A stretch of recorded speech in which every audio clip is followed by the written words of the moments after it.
So I'm really happy that you're here, Denver, and excited to have a conversation about what you do. HR is such a fascinating thing because it's all about people, but you're protecting the employer. And at the same time, you have to be fair and balanced and protect the employee. That is true. I get the question a lot. I get a lot of people who will say, I kind of understand what HR does, but what, honestly, just in a very clear, straightforward answer, what is it that you guys do all day? And I kind of divide it into three categories. I say the biggest one for us is we reduce risk. We take a look at risk all around the company, and we make sure that we are mitigating and minimizing that risk. On top of that, we're trying to create and maintain a productive workforce. We are trying to make sure that everyone's working well, working efficiently, working productively. And then that third piece, that morale, that engagement, is something we always have some level of an eye on as well. There are moments in time where having proper HR in place really is the difference between a very messy issue, right? Or being able to walk away cleanly and saying, we're just going to move on from this.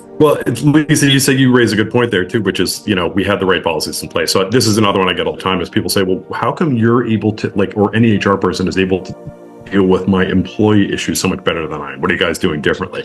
And we have a lot of cheat codes. So the biggest cheat code for that, of course, is policy.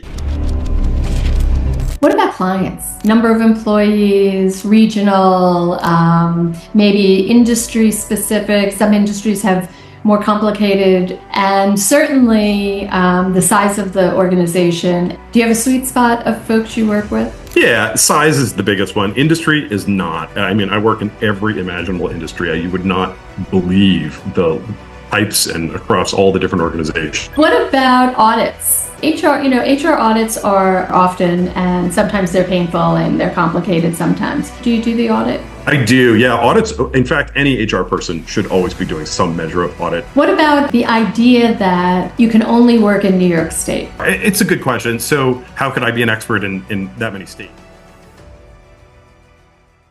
So I'm really happy that you're here, Denver, and excited to have a conversation about what you do. HR is such a fascinating thing because it's all about people, but you're protecting the employer. And at the same time, you have to be fair and balanced and protect the employee. I say it often, people matter most. And in our service businesses, right, that shows itself all the time. That is true. I get the question a lot. I get a lot of people who will say, I kind of understand what HR does, but what, honestly, just in a very clear, straightforward answer, what is it that you guys do all day? And I kind of divide it into three categories. I say the biggest one for us is we reduce risk. We take a look at risk all around the company, and we make sure that we are mitigating and minimizing that risk wherever possible. That's the biggest thing that we do.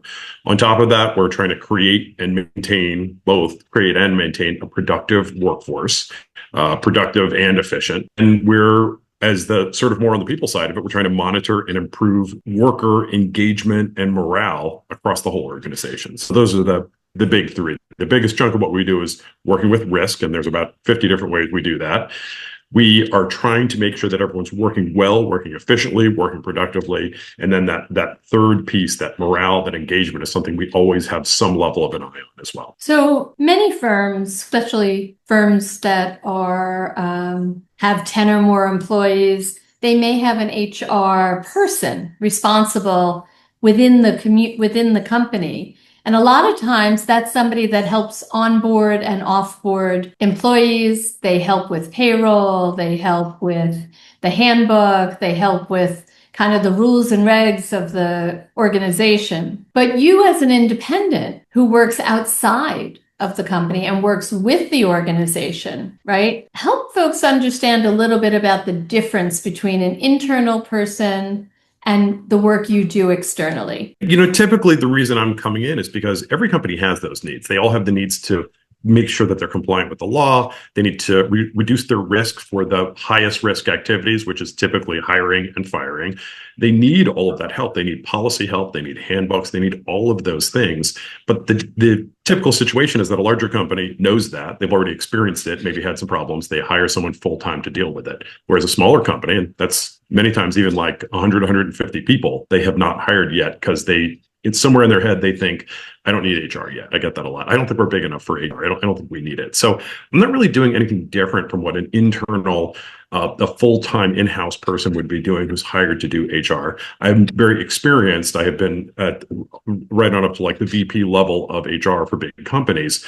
So I'm bringing that level of experience. And what I find is most companies, no matter how small, need somebody with that level of experience at some point.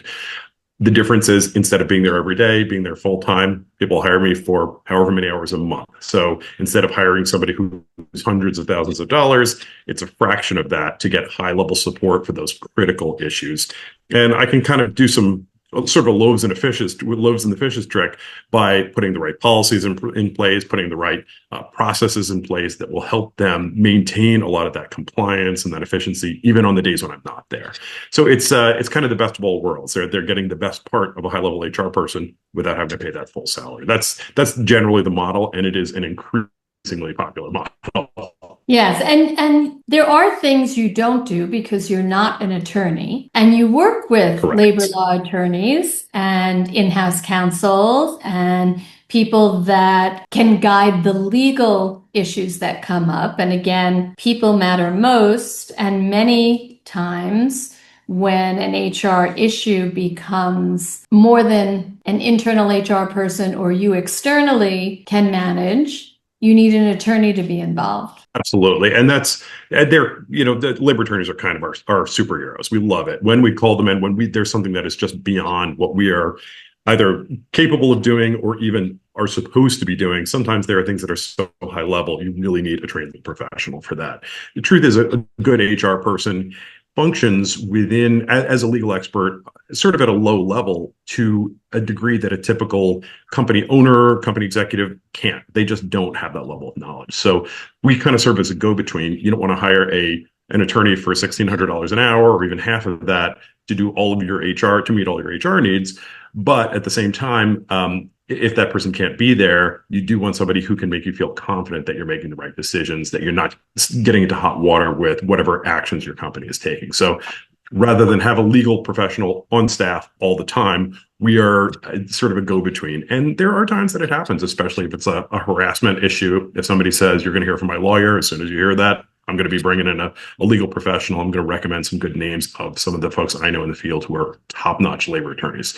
And I consult with them. If there's something that is in any way not where we want it to be, or if I keep saying my spider senses are tingling, I'm probably going to, this actually happened to me with a union dispute a day or two ago. I said, listen, this all sounds like probably we're on the right path. I think you got to call your labor attorney. The woman's labor attorney is Richard. I said, this is probably a Richard phone call, maybe just 10, 15 minutes to make sure we're on the right path, but you got to get involved on this one. So I definitely don't hesitate to get the right people involved when that's the case. So it still saves them a lot of money, but you have that backup. If things go completely sideways, there's always a path. There's always somebody we can go up to. And same on the lower end of it as well. There are also things that I don't do because you wouldn't want to pay me for them. So some of the data entry items involved with payroll or recruiting, I could do, but you probably don't want somebody with my level of experience doing them. You could do it a lot cheaper. And I'm always happy to help people get those processes in place, or even hire somebody really inexpensive internally who can have them do it on a daily basis. So my goal really is to not just reduce the risk for the company, but to make sure that I'm doing it in a way that's not going to break the bank. I want to make sure that they have the financially the solution that works best for them, that's going to meet all their needs. And so I know one of the things, particularly in recent years, it's always been important, but it's become more important in recent years. I had a kind of funny HR story myself, sitting with somebody, a business owner, and we were just sitting in a diner watching, there was TVs, right? The morning news. And they turned around and said, oh, I have to go right now. I said, what happened? They said, one of my employees was just arrested. I'm looking at, watching the news, and I'm like, oh yeah, okay, have a nice day. And it was just kind of a moment. And of course, the follow-up later in conversation was, it's really good that we had the handbook in place, which said 3 days no show, no communication is automatic Yeah.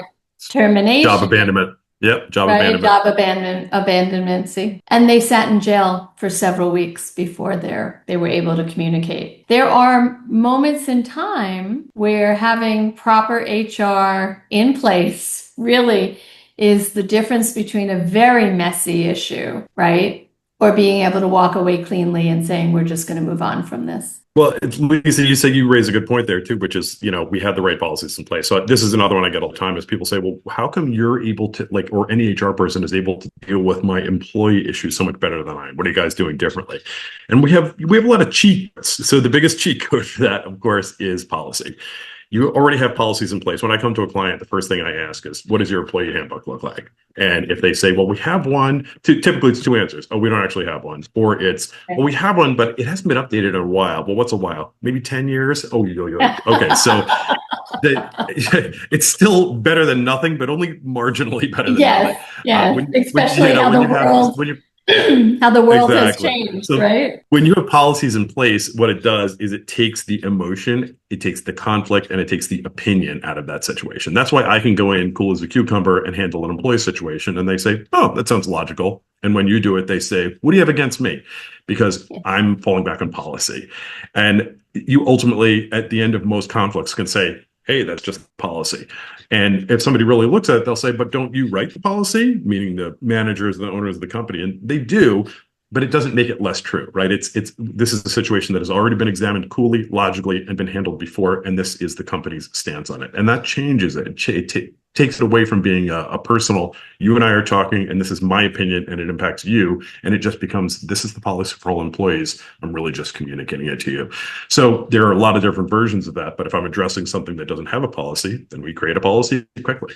There's not a lot that's required to officially make something a policy. People think there is, but all you really have to do is it has to be decided and written up and agreed on by the owner of the company, and then it has to be communicated to the managers of the company. In a perfect world, it's also very quickly communicated to the people who work there, but to make it officially a policy, all it has to be is the president wrote it, he spoke to all his managers, they all said, I got it, and it's in an email showing that it's printed up. That's officially all it really needs to be done to make it an actual policy. So sometimes we'll even make policies reactively. I would rather do that than say, we're going to make a judgment call right here in a conversation with the offending employee. I don't want to do that. I want to stay away from that whenever possible, because that is a potential conflict. It's a potential argument. We don't like that.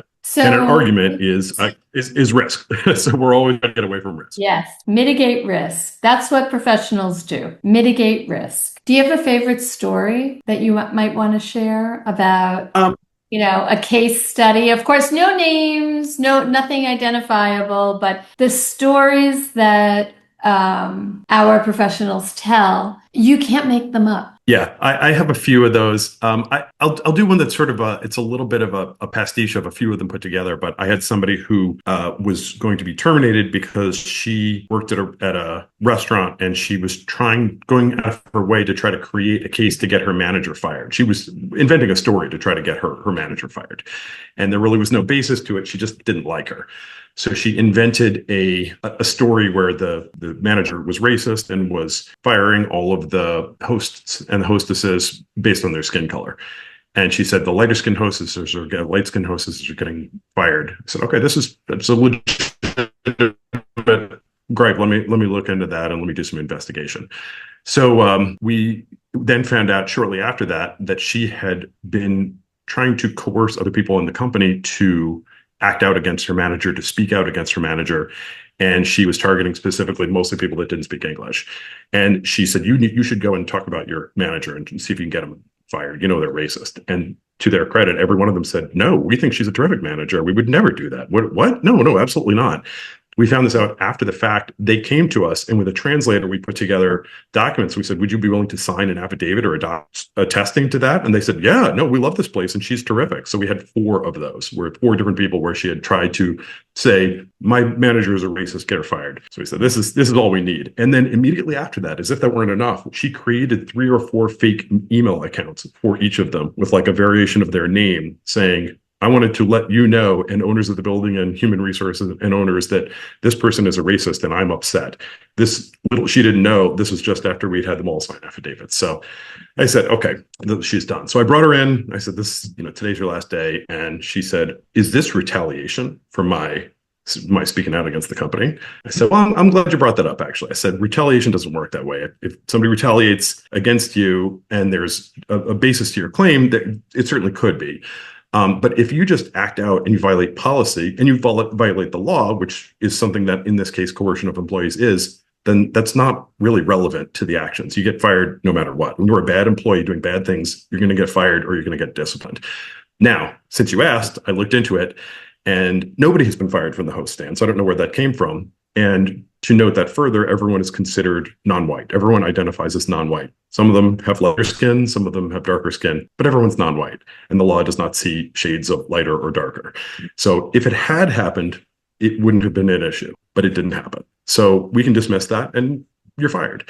So she, went into maybe I should speak to an attorney. Speak to an attorney. You tell them exactly what I told you and see what they think of the case. I can recommend some names if you want. We never heard from her again. So, but yeah, that was a very typical, like, oh no, I know the law. So I get that a lot. I get a lot of like, I know the law and you can't do this. Oh, well, let's see who knows the law a little better. What year did you graduate from law school? Exactly, right? So I do get that sometimes. I get people, especially at terminations, you can't do this. I had another guy who stole stuff from a location, and we were going to, it was also a restaurant, and he was the head chef. He had been stealing tens of thousands of dollars of supplies, and he came back from vacation early. We had his office locked because we needed to go through and find out everything that was had been stolen. So we were not about to give him access to it.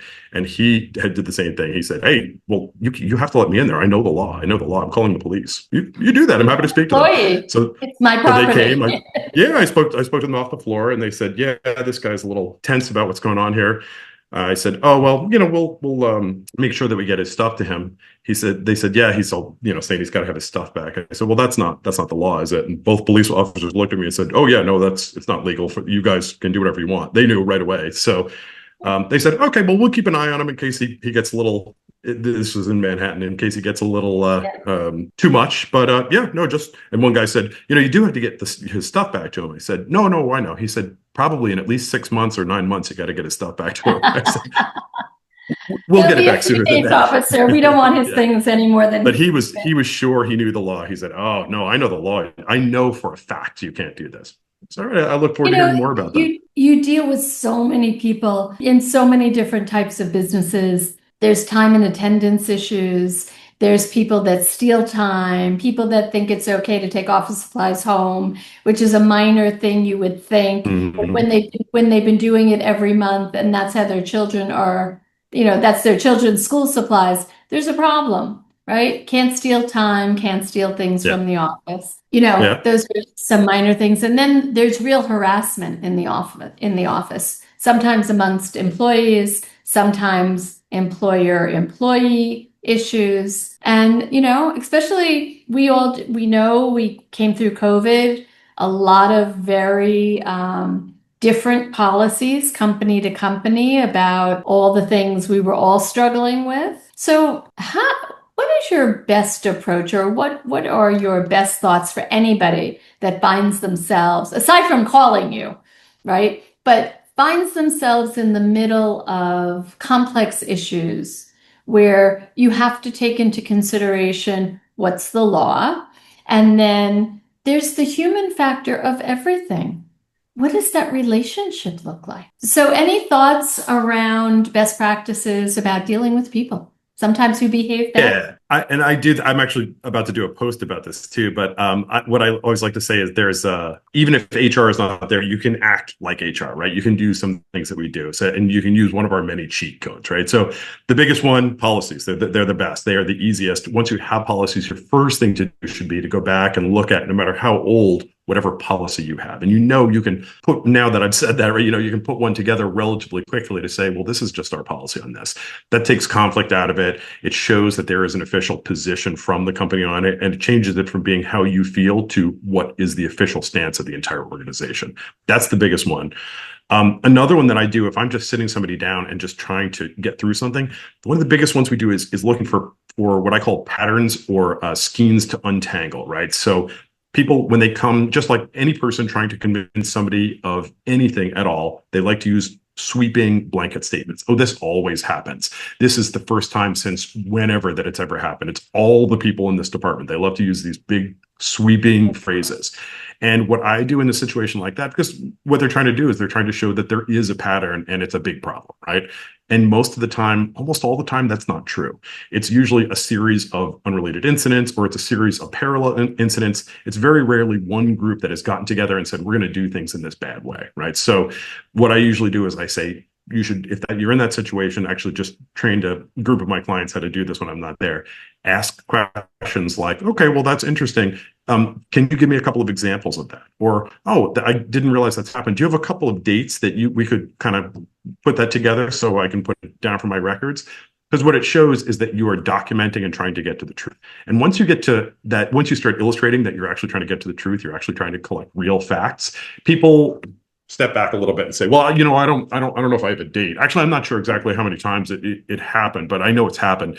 They start immediately backpedaling from the it's always, it's only ever, it's everyone, these big, broad, sweeping kind of statements. And once you get to that, you start to untangle what sounds like a big sweeping problem, and you start to, as they say, eat the elephant one bite at a time, right? You can see, well, it sounds like there are a couple problems here we need to deal with. Probably not one big company-wide problem that you're like a systemic problem, the way you're trying to describe it. It's probably much more like, I need to speak to this person about this. Well, let's look at their behaviors going forward. Sounds like this and this was a he said, she said situation between you and another employee. Maybe we should get you guys in a room, or maybe we should talk about that. So I think that's another big one. Once you have your policies in place, if you have somebody who's giving you like there's huge problems everywhere, I say, well, give me some details, give me some facts. And sometimes if they're accusatory, I'll come right out and say, that's a strong claim. Is there anything, do you have anything that's sort of evidence showing that that conversation happened? Or can you transcribe some words so that when I talk to them, or if I talk to another witness, is there a witness? It definitely takes the heat off of Some of the what wind sounds out of like their a very sails, hot issue. right? Yeah. Stay neutral is another one. I stay very neutral. So I don't show emotion. I will be empathetic. I will say, oh, that sounds terrible. Oh, I'm so sorry that you went through that.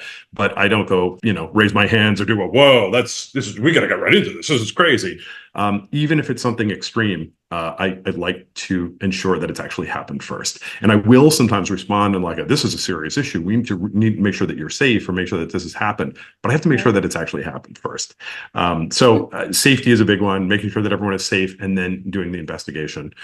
Another one is there is no safe sounding board. I get this a lot with new managers who were part of the team until fairly recently, and now they're leading the team. That's a big one. People come to them and say, I just want to let you know that I'm probably going to be leaving pretty soon. Please don't let anyone else know. You can't let the bosses know. That is not a thing. Or they'll come to HR and say it, this can't go any further than this room, but I can't make that promise. I can't say that it will never go there. I will do my best to keep everything discreet to make sure that your information does not put you in a bad situation, but I can't promise that I won't act on what you tell me in this room. And I tell managers, you're all HR, so believe it or not, you are part of the HR team, so you have to have that same position. There is no safe sounding board. It does not exist. Well, and then I guess the last one I say is don't commit. Don't commit in the moment. Don't just say, oh, okay, I'm making my decision. If you're not sure, sleep on it, come back and talk to your boss, give me a call, do something, but don't just commit, just like that while the conversation's happening. Great feedback. Thank you. What about clients? Do you have a sweet spot? Number of employees, regional, maybe industry specific? Some industries have more complicated situations than others. And certainly the size of the organization and the support you can provide, right? Do you have a sweet spot of folks you work with? Yeah, size is the biggest one. Industry is not. I mean, I work in every imaginable industry. You would not believe types and across all the different organizations. The exception is I don't usually do anything government because typically government has anyone who's anything government has its own support system for HR. I'm happy to. I have a lot of experience there, but typically they just don't need it. But outside of that, it's usually a size thing. So it's as long as somebody has one or more employees, there are HR rules, there are labor laws that apply to you, and they do not realize that one. So I'm usually between, let's say 5 or 10 people up to about 100, maybe 120 people. That's once you get above that size, more often than not, people have their own HR solution of some kind in place. That said, I still get called in for companies that are that big or larger who have HR. So we did a sexual harassment investigation. Somebody brought us in because they had an HR person and the whole situation was way above their head. And they said, we need a pro from the outside. So I definitely sometimes work with existing HR teams, but overall, I would say it probably goes up to 100, 120 people. And then and that's the, I'm sorry. Go ahead. I was going to say, and that business of it being too small, we get all the time. Somebody who says, oh, no, we don't need HR. We only have 3 employees. Okay. What do you do if something goes wrong? What's your solution? Well, I will deal with it if it comes up. Okay. How about if it's a lawsuit? Oh, I don't think we're going to get sued. We're too small. Oh, I love that. Way. Oh, nobody's going to sue us. Yeah. Yeah. Okay. Good luck with that. What about audits? HR audits are often, and sometimes they're painful and they're complicated sometimes. Do you do the audit? I do. Yeah. Audits. In fact, any HR person should always be doing some measure of audit on a regular basis. So I don't even think of it as its own detached thing. We have forms that we use. We have a specific process where we systematically go through specific parts of the company, especially the highest risk areas. We take a look at your policies. But honestly, we are always auditing, and we should always be auditing. Your job as an HR person, what you need most from anyone providing HR is you need to have your risk mitigated. And the only way to do that is to do an audit. Sometimes we call them compliance audits, but they're really risk audits because it goes beyond just what laws you're obeying or what laws you're not obeying. There's I get this question too a lot from clients saying, well, are the things anything we're doing, is it illegal? And I say, well, illegal is not exactly the right word, right? So there are 2 kinds of law. There's a lot of times we'll call it criminal law. That's like, the government has a specific law. If I break it, I get a fine or I go to jail. There are some of those in HR and in the labor world for sure. But the ones that we're more concerned about are tort law issues. Much more of the problems and the risks in labor law, and that's what we find in these risk audits, relate to tort law. You'll often hear people say the riskiest parts of human resources are hiring and firing. That is not incorrect because there are so many protections that fall under tort law that protect potential candidates as well as employees who are on their way out of the company. Both of those have many areas where it's really easy to violate them if you don't know. And then when that happens, you're subject to a lawsuit. You're subject to have to do something that you may not want to do in other ways beyond just financial. So it's always good to know what those are. So when I do audits, I start a lot of times with policy. I start a lot of times with the hiring and firing process to see what's going on. And then we kind of get into the lower risk areas. But that idea of being in violation of the law, it's something that you need to know as well. When somebody says to me, oh, I only have like 1 or 2 employees, I don't think I need any HR help. I usually like to use the example of there's something that's called an income, or is it income reporting or wage reporting, where New York State says that every employee that you have, no matter how big or small your company, you have to tell them exactly, you have to say to the employee, this is how much you will be making. And the employee says, I agree. And you both have to sign a form with your signatures and everything else that agrees, yes, this is precisely how much I'll be making. It goes for sales commissions. It goes for salary, hourly, all of it. And very few people realize that. So I say, if you don't do that, it's $50 a day or something like that, but it caps out at $5,000. So if you haven't done it per employee, you owe $5,000. If you have 10 employees, it's $50,000. If any of them have gotten raises, double it, because you were supposed to do it at each stage of the game. And the government will look back years to see how long you're remiss in doing it. So that's one example of the laws that apply to you. Even though you only have 1 employee, 2 employees, there are laws out there that apply to you beyond just the risk and the tort law stuff. There are even government laws that apply. So everybody has something The only ones who are mostly immune that I don't really work with are sole proprietors. If you're a sole proprietor, you're answering to yourself, so you're probably okay. But even in those cases, there are a handful. What about the idea that you can only work in New York State? You have clients in a variety of states. I know the majority Oh of yeah, your business, right, is in New York, but how come just state to state laws and rules are different? they are. It's a good question. So how could I be an expert in that many states? And the real, I mean, there is a lot of crossover. So many of the laws have very, very similar parallels. So any work I'm doing for my out-of-state clients, and I have some in Ohio, Texas, other locations, I certainly familiarize myself a lot of times on the fly to make sure that I'm saying the right answer. But the truth is, the things that hit hardest are not state regulations, they're federal. And federal has a whole lot more laws than, depending on the state, has a whole lot more laws than any individual state does. New York has a lot. California has I was a going lot to say, more than New York. unless you're in New York City, and Yeah. then all bets And are off. oh yeah, and New York City has a lot more than just New York in general. So out here where I live in Suffolk County on Long Island, we have a good amount of New York State laws that apply to us. But in the city, and I for each of my city clients, I always have to they'll ask, well, does this apply? And I'll say, I just got to double check what applies in the five boroughs because there is a whole extra layer of regulations that apply to you guys. And it's Yeah, without changing a by doubt. the minute. And it's changing by the Mhm. minute right now. The labor laws update. I mean, it's like it depends on who you ask about it, but on average, they change every like 6 to 8 weeks. It's not like, well, a couple times a year. I mean, it's constant. Most of the changes are immaterial, but that's just how often it's happening. So they do add up over time. So Denver, what else do people need to know about you? What else do you want them to know? About you, Yeah, about your about what I business, your do. practice, Yeah. anything you want them Well, I'll to tell know. you, I will tell you a little bit about myself. So I got into this because I had been an HR professional for years. I actually started as a corporate trainer way back in the go-go 90s. And I learned a lot over time. I became a manager, a very, very young manager. I'm not going to tell you how many decades ago. And I learned a lot, both by making mistakes and by watching those mistakes. And I was, thankfully, it was a very forgiving time. But once I moved from like a specialist and much more into the HR general world, I realized just how many risks there are out there, how many risks I had exposed myself to as a manager that I wasn't even aware of.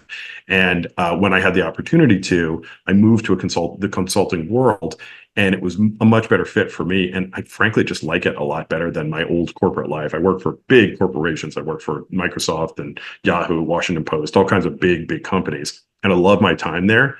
But I greatly, greatly prefer having multiple clients that I can work with on a regular basis because I like getting to know people's companies so well. I like how quickly things move. Large corporations, you suggest a change, it could be 6 months before it happens. I love that I work with clients who say, that sounds like a good idea. Let's do it tomorrow. If ever, right? 6 months or Yeah, if that is the truth. So I think that's my favorite. And I really like seeing the results of what I'm doing. So, I mean, I could work for years at a time in HR for a company that has 60,000 people, and I might never see the changes that my work is bringing. It's too big to see it. I'm a drop in the bucket. And I love being able to see these demonstrable changes at companies that are genuinely grateful for it and they can see what's happening. It's interesting and challenging and exciting when it's something dangerous like a lawsuit. But honestly, I really just love putting things in place where people turn around and they say, oh, that thing we did last month, it's already working. I love what we're seeing there. That process changed everything. I love, love, love seeing that immediate change. It's very gratifying. And I love learning about people's businesses. I just, getting to know, what's the old quote from Wall Street where he's talking to the lawyer and he says, Bud, you should become a lawyer. Lifeblood of companies. You get to see it all.